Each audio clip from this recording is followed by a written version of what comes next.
Welcome back to Unbiased, your favorite source of unbiased news and legal analysis.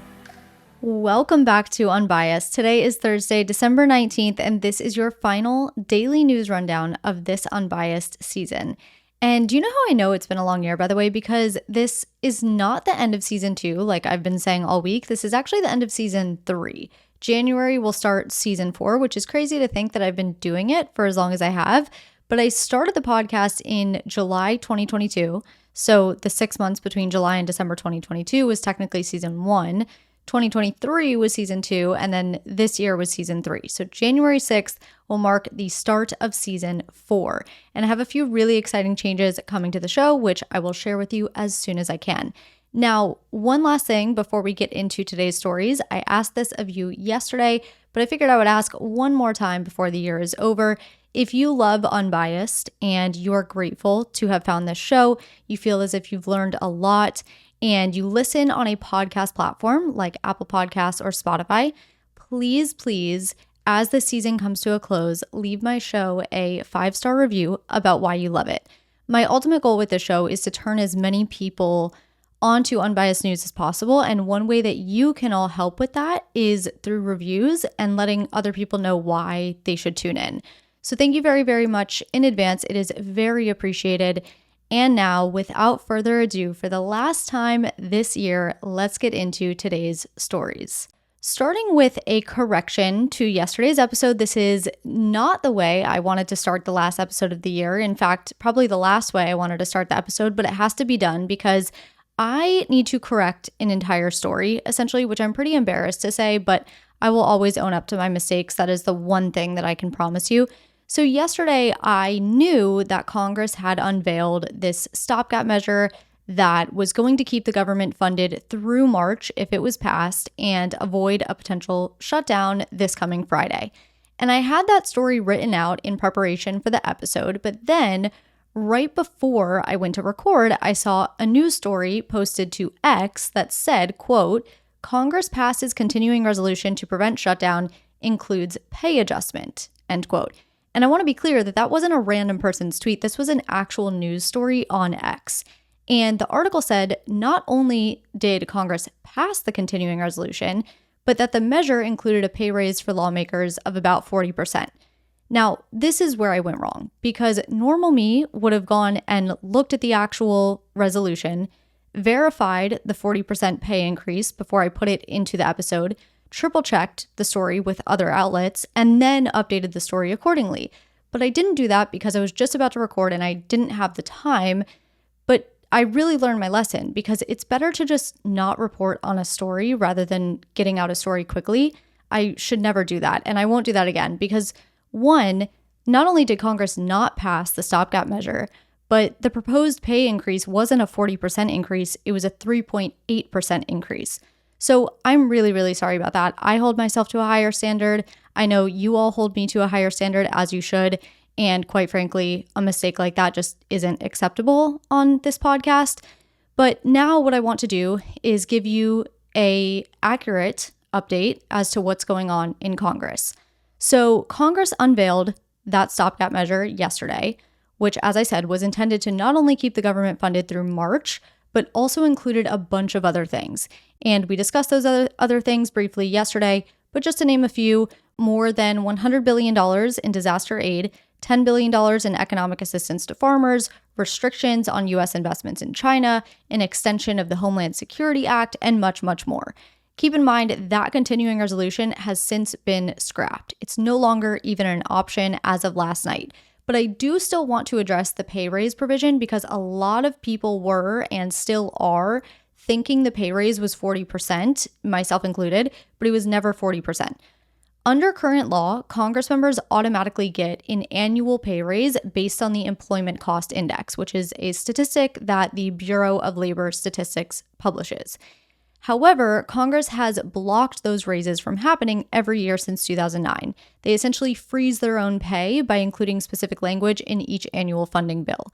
The measure that was unveiled yesterday omits that language that freezes pay, which means that if it were to pass, which it didn't and it won't, Congress in 2025 would get that annual pay increase, which is 3.8%, but it doesn't apply retroactively. So it's just 3.8%, not 3.8% for each year since they froze their pay.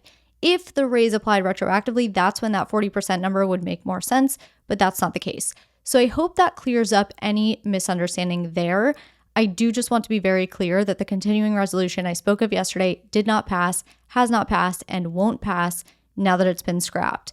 The word on the Hill currently is that Speaker Johnson is going to be releasing a new clean continuing resolution, possibly today, but we haven't seen it yet. And when I say clean, what I mean is it doesn't come with all of the extras. It just keeps the government funded, maybe with a couple of other things like disaster aid, but not with a laundry list of extras like that prior continuing resolution did. Once the text of that new continuing resolution is released, the House and the Senate still need time to review it and vote on it, so we may not know whether it passes Congress until late in the night tomorrow, possibly even into the weekend. But keep in mind, Congress is coming up on their holiday break, so they are going to want to get this done as soon as possible. In some other news, District Attorney Fani Willis has been disqualified from her prosecution of Donald Trump and his co-defendants in the Georgia election interference case. Quick backstory here, and I'm going to simplify this as much as possible.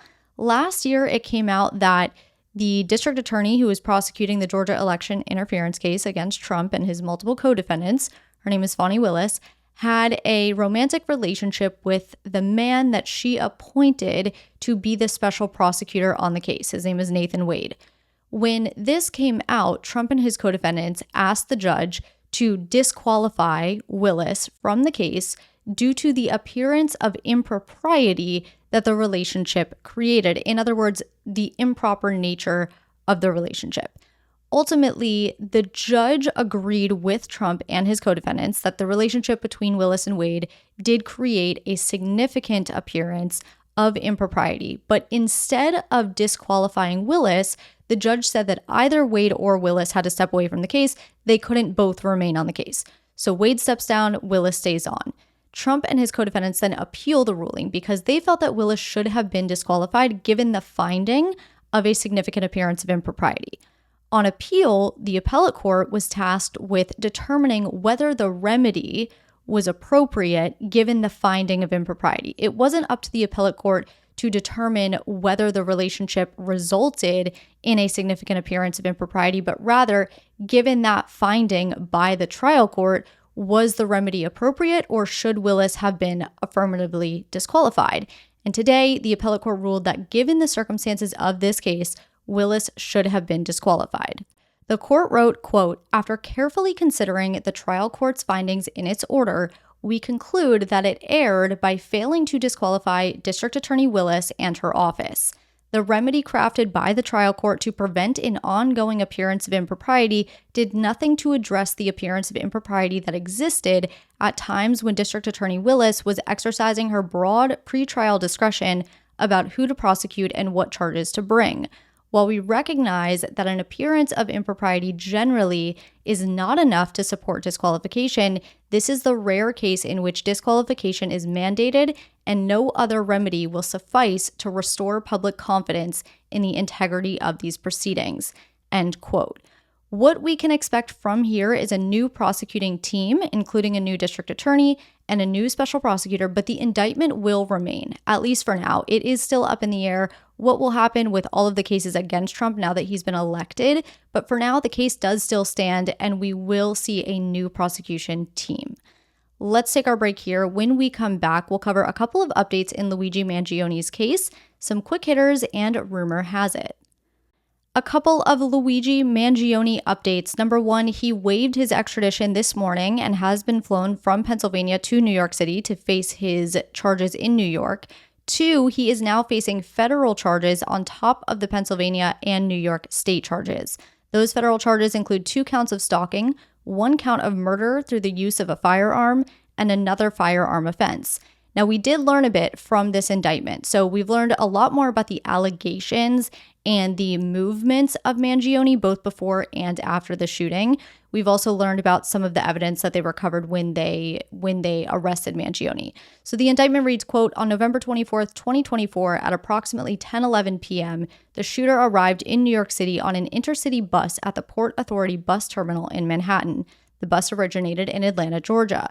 The shooter took a taxi to the area around the Midtown Hotel and stayed in the area for approximately 1 hour before taking another taxi to a hostel located in the Upper West Side of Manhattan. The shooter registered at the hostel under the name Mark Rosario and provided a false New Jersey driver's license as a form of identification. When the shooter was checking in at the hostel, the desk clerk asked the shooter to remove his mask, which he did, revealing his face to a security camera.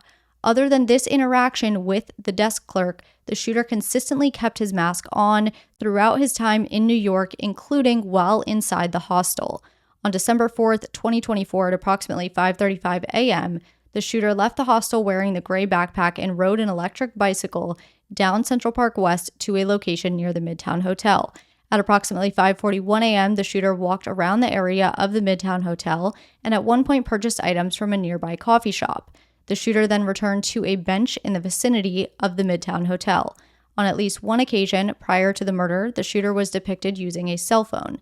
At approximately 6:45 a.m., after waiting near the Midtown Hotel for approximately an hour, the shooter saw and approached the victim, shot the victim multiple times, and then fled on foot to West 55th Street, where the shooter mounted the electric bicycle and rode towards Central Park. End quote. The indictment then details Mangione's movements after the shooting took place. We also learned more about what was written in the notebook that was found on Mangione's person and the contents of a letter that he allegedly wrote, which was addressed to the feds. The letter to the feds reads in part, quote, I wasn't working with anyone. This was fairly trivial. Some elementary social engineering, basic CAD, which the FBI believes stands for computer-aided design, and a lot of patience. P.S. You can check serial numbers to verify this is all self-funded. My own ATM withdrawals. End quote. If you do want to read that indictment for yourself, I have it linked in the sources section of this episode. Now for some quick hitters. Oklahoma executed Kevin Ray Underwood this morning via the lethal injection. Today was also Underwood's 45th birthday.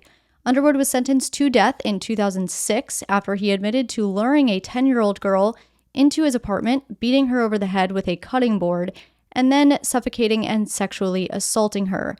He told investigators that he nearly beheaded her in his bathtub before deciding not to eat her. Last Friday, Underwood said that although he doesn't want to die, he deserves to die for what he did. And this morning, the United States Supreme Court denied a last-minute request from Underwood's attorneys seeking to pause the execution. Underwood's last meal was chicken fried steak, mashed potatoes and gravy, pinto beans, a hot roll, a cheeseburger and fries with ketchup, and, quote, cola from the canteen, end quote. The Federal Aviation Administration, or FAA, has issued a ban on drone operations in several areas in New Jersey until January 17th unless operators are granted special permission from the government. According to the restrictions, recreational drones are not allowed at all in certain restricted areas, and in other areas of New Jersey are allowed to operate up to 400 feet, but cannot operate above that. The FAA said that it may use deadly force against drones that violate these rules or pose an imminent security threat. A 20-year-old California man was detained by the FBI after he allegedly communicated with the 15-year-old Wisconsin school shooter.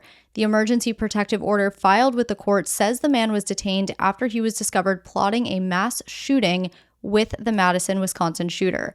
The man apparently admitted to agents that he told Ruppnow that he would, quote, arm himself with explosives and a gun and that he would target a government building, end quote. According to a new report from the Center for Immigration Studies, there are 7.9 million people living illegally in sanctuary states and cities, which the center says is 56% of those who are estimated to be living illegally in the country. The report was done by the center to, quote, assess how much of an obstacle to enforcement these sanctuary jurisdictions are, end quote. It found that California has the largest share with 21.8%, New York has the second largest share with 6.2%, and New Jersey has the third largest share with 4.1%. And finally, in a new lawsuit, the DOJ has accused CVS of knowingly filling illegal prescriptions and subsequently trying to get reimbursements from federal healthcare programs. According to the DOJ's press release, from 2013 to present, CVS allegedly filled scripts for controlled substances that lacked legitimate purpose, were not valid, and/or were not issued in the usual course of professional practice. In some cases, CVS allegedly filled scripts for dangerous and excessive quantities of opioids and ignored substantial evidence of unlawful scripts from multiple sources, including its own pharmacists and internal data. The suit accuses CVS of contributing to the opioid crisis and seeks to hold CVS accountable for its misconduct. And now it's time for Rumor Has It, my weekly segment where I address some recent rumors and either confirm, dispel, or add context. Rumor has it that President Biden is selling off portions of the border wall. Let's add some context. Earlier in the week, Trump held a press conference and spoke about the Biden administration selling parts of the border for 5 cents on the dollar, knowing he, meaning Trump, is getting ready to put the wall up. Trump was saying how prices have gone up substantially, and if the administration sells off the parts, the incoming administration is going to have to pay much more than what they did to rebuy what the country already has. Then an account on X called Trump War Room, which has more than 2 million followers, reposted that clip of Trump's press conference and described the clip as, quote, President Trump on the Biden administration selling off sections of his border wall, end quote. So that post on X is the origin point of this idea that sections of the built wall are being sold. The truth is, built sections of the wall are not being sold, but unused materials are, and here is why. In December 2023, Congress passed the National Defense Authorization Act for 2024. It is an annual bill that mainly sets the budget for the Department of Defense, but also includes various other provisions. In this case, one of the provisions was that the Department of Defense is required to submit a plan to Congress detailing how it plans to either use, transfer, or donate the excess border wall materials that were purchased between fiscal years 2017 through 2022 and were never used to build the wall. According to that law, the unused materials were to be distributed to border states or other federal agencies. That was the priority. And that was so that these border states or federal agencies could then use those unused materials for the construction of their own border walls. Then the surplus of materials, the materials that were not taken by states and agencies, could be sold to private companies for auction. So on March 14th of this year, in accordance with that law, the DoD submitted its plan to Congress and has been since then redistributing or auctioning off excess materials. More recently, on December 13th, the DoD said that roughly 60% of the unused materials had been redistributed and roughly 40% had been sold to GovPlanet, which is a private company that auctions off and resells government surplus equipment. As far as what's available at auction, Republican Texas Lieutenant Governor Dan Patrick said that Texas's Governor Abbott had instructed the Texas Facilities Commission, which oversees Texas's border wall construction, to look at the items available at auction from GovPlanet.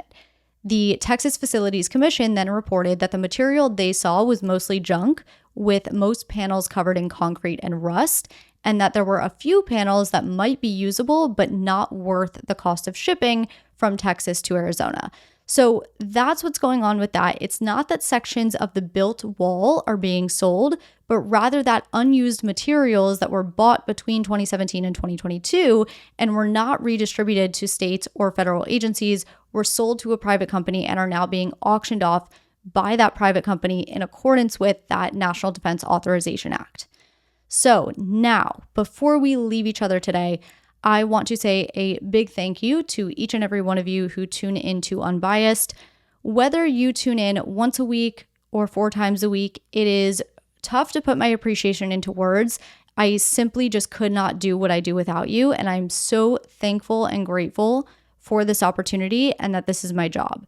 I also want to thank my advertising sponsors who keep the lights on and keep a roof over my head, and to each and every one of you that have used any of my discount codes and have let a brand know that I am the one who sent you there. That is how I make a living.